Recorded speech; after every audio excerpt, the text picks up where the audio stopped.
New Orleans police are looking to seeking an arrest warrant, I should say, for the man accused of stabbing two people in Shreveport with a machete in connection with a similar killing that happened in the lower Ninth Ward on Sunday. That is according to our partners at the Times-Picayune New Orleans Advocate.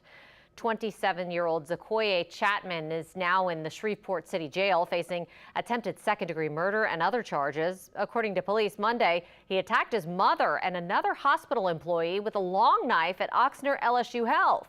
A Shreveport spokesperson for the police told a local TV station investigators believe Chatman killed a man Sunday at a gas station in New Orleans, also with a machete. The Orleans coroner has now officially identified the victim as 59-year-old Donald Cargo. You done already done took a life, and then you trying to go take your mother's life? Man, they need to put him away for good. Well, you'll never see the street no more.